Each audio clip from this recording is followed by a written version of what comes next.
All right, what is up, everybody? Today we are going to talk about the four main reasons. Four reasons that your sparring probably sucks, whether it's like you're not hitting anything, or you're getting hit all the time, or you're gassed out, or you're just absolutely frustrated by someone who's really good like I am. So we're going to go over the reasons that are probably not technique-based, and they're more things that you don't realize that you're doing that you're probably doing.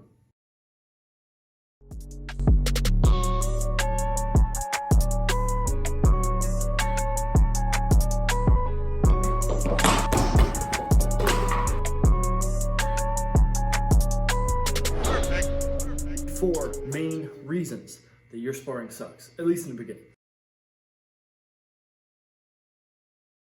So thing number one is probably your gas tank. You probably are not used to fighting somebody, and if you are used to fighting somebody, what is most likely happening is you are getting like really clinched up and you're stressed the whole time. So what happens is you're tight and you're angry and you want to hit stuff and you hate being punched in the face, and because of it you're not breathing as much, and your gas tank is going to be the first thing to go, always, always, always. So I know what you're thinking, Seth.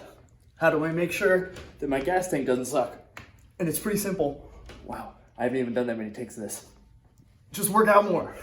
And most likely, you haven't even started yet. So you're trying to get better at sparring when you've like started from ground zero. So if you are starting from ground zero, start working out now. It doesn't have to be crazy. Just get your cardio up, get your endurance up. Make sure you have some muscle to you. So when you go out there and you try and punch people in the head and get worried about getting punched in the head, you have some endurance to go with it. I know what you're thinking, but are you supposed to work out? Am I supposed to use weights? Am I supposed to just do cardio? Am I supposed to be on the treadmill? Am I supposed to just spar? Yes, no, all of it. So it's very entirely possible that if I just stand here and I just do weights all the time, then I'm gonna get stiff and I'm not gonna be able to flow, and my punches are gonna look like this. And I know you've all seen it when like the bodybuilders think they can box. You will look like that if you work out too much, but the likelihood of that happening, if you stretch and you work on mobility, very low. I am not a fitness expert, so I'm not gonna act like I am. But I know that when I'm fighting, I use my core, I use pretty much everything. Legs, calves, chest and shoulders. Shoulders can be the first thing to burn out, 100%. Your legs too. So your legs and your shoulders can be the first thing to burn out. Does that mean you walk in the gym and you just do legs and shoulders every day for a week? No. So think lower weights, more repetition, good for cardio, good for keeping yourself without being like super stiff. Think if I'm just doing compound movements all the time, it's gonna be a lot harder for me to do these movements out here. Not gonna be as specific, right? Moving all other ways other than just up and down. So if you just do squats all the time, yeah, your legs will be super strong, but they're not gonna be super mobile. They'll be very used to being in that one rhythm. So with your body, do all of those things. Move all over the place, lift weights, get used to your body and its functionality, because most people who want to try and fight people don't know how to move their body, and they look like idiots. And of course, just Google as many explosive workouts as you can. So other than weights and cardio and making sure you're still mobile and flexible, also flexible. If you haven't seen my YouTube video yet where I talk about all the stretching stuff that I do for my lower body, go check that out. One of the things that like you see immediately with somebody who doesn't know how to spar is one, their distancing is super weird, where they feel like they have to be this far away not to get hit. Like it's a weird in between. So I don't want to get hit, so that you throw these punches that are like way out here, just way, way too far away, right? The distancing's all wrong. If you look at my feet, this is where it usually sits too. It's just starting way out here. And like coming in really far when in all actuality, you don't have the footwork to get there yet. So get the technique. Eventually you can get used to being a little bit further away, but that's not where you're gonna fight all the time. At least that's not where I'm gonna throw punches. Most people throw punches from like way out here. It's a huge problem. And to just go with it, I'm just gonna keep ranging because fun. Quit throwing punches at people's shoulders. I spar with people who are like not used to it yet. And if you've got gloves on, control your power. Don't hit, if you're hitting somebody in the head, you don't have to like blast them. But I get all the time, people come up to me and just like, in sparring, punch my shoulder. So like, I can tell, I don't have to move far back at all. You're just hitting my shoulder over and over again. I don't know what it is. I don't think I've ever talked about this before either. But it's a common thing where people will come in and just like try and blast my shoulders. It's a strange thing. Maybe it's just me. I don't know. Last thing is your face. You've probably never been punched in the face before. Let's be honest. Not uncommon. Why would you want to be, right? Sparring is a very scary thing if you're new to it. It can be a very scary thing if you're just not used to getting punched in the face.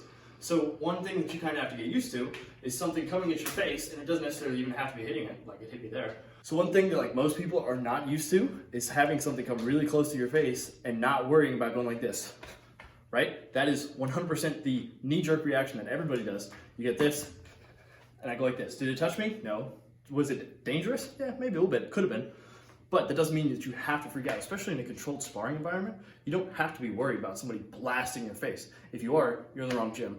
Seek shelter elsewhere. So one way you can get over that is doing exactly what I am right now and just having something come at your face all the time.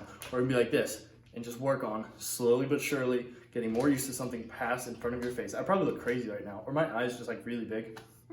Okay, cool. One of those things that I can work on is head movement and understanding it's not the end of the world. If I get hit in the face, just letting it hit me in the face every once in a while. Now, don't go crazy and just, right? Yeah, actually, there was a guy in college I played like sort of rec basketball with, and if he messed up, he'd like punch himself in the face. I didn't play with him very often.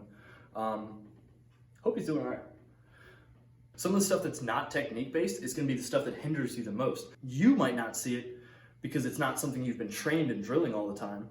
Your coach might not see it because there's so many of you in a room. Yeah, your coach should see it, to be totally honest. So maybe it's one of those things where you like don't recognize it because it's not technique based and you haven't been drilling it all the time. Or maybe it's one of those things where you just want to get something to work on before you start training and before you start sparring. You want to be like prepared. So making sure you have muscular endurance and cardio, making sure you're not too stiff in the process, making sure that you're not distancing yourself in super weird ways. That'll come with time.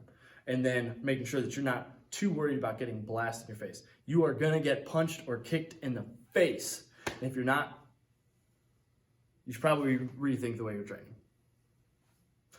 Boom. Boom. Yeah, so if you like this, like and subscribe, turn on the notifications. If you want more kiki tricks, bottle kicks, no, what was the thing? Like and subscribe, turn on the notifications.